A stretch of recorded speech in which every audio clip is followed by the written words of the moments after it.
We have a very short amount of time, Senator Roberts. Would you mind being to the point? So I appreciate that, Chair, and so if there's anything that needs detailed explanation, I'm happy to take it on notice. Sure, okay? Sure. So my questions go to American Foulbrood, which I only learned about recently, and I'm very passionate about honey.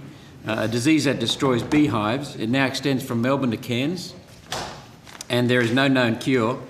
American Foulbrood positive hives must be burnt and the department must be notified, correct? Yeah. Okay. What are the statistics Australia-wide on American Foulbrood contamination in respect of bee loss and hive loss? Senator, I'll go to the Chief Plant Protection Officer. Do you want to do that on notice, or has she got them? I haven't got the statistics, but I can tell you a little bit about American Foulbrood. And it is an endemic disease in Australia. Sorry, I'll just introduce myself. I'm Dr. Gabrielle Vivian Smith, the Australian Chief Plant Protection Officer. So it's an endemic established disease of bees in Australia. It's relatively widespread. It's been here for quite a significant amount of time. I believe it's been over 100 years since it first arrived. And it's managed largely by the state and territories as an established pest in Australia. And it's managed under a code of practice and that is adopted by industry, all beekeepers in Australia, and generally they need to report it to their state and territory agency. They don't report it to us. So we would not hold those statistics, and they are required to take action if they detect it. It is quite a difficult disease to detect, so it requires a lot of vigilance, and the Bee Biosecurity Code of Practice really encourages that vigilance and monitoring of beehives to ensure that they can pick up this disease early and take action before it spreads. Okay.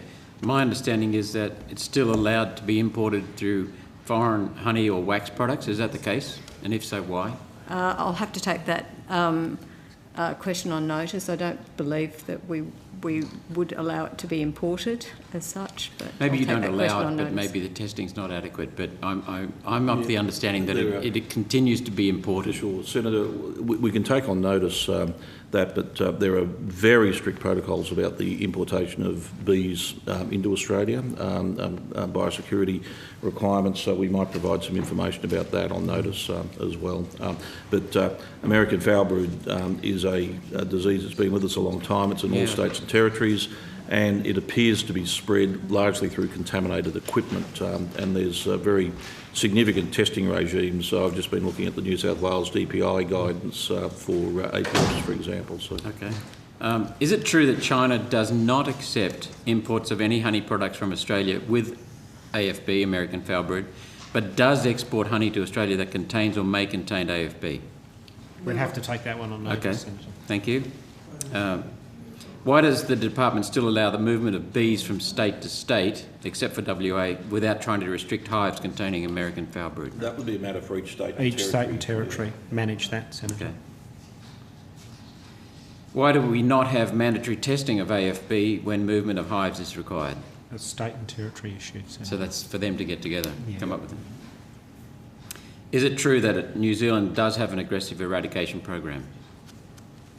I can't comment on New Zealand's eradication program for American Foulbrood. I don't We have can any take that knowledge on of that. notice. And I'm guessing, correct me if I'm wrong, on notice, that because it's endemic, it would be difficult, you would see it as impossible to eradicate from Australia?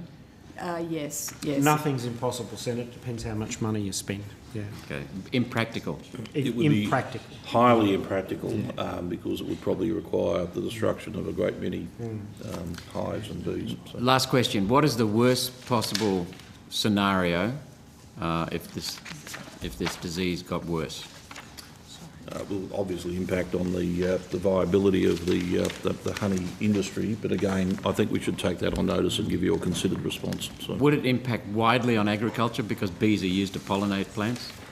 That's a good question, Senator. I'll take that. That's the key These question. are very serious questions that you're asking, and I think we should provide you with a considered response. That's the main question I want to know. Understand. Has it got far-reaching consequences for all of agriculture? Pollination activities. So, yeah. So, Senator, as a guide, the honey industry worth $300 to $400 million a year. Pollination services, $1.6 billion.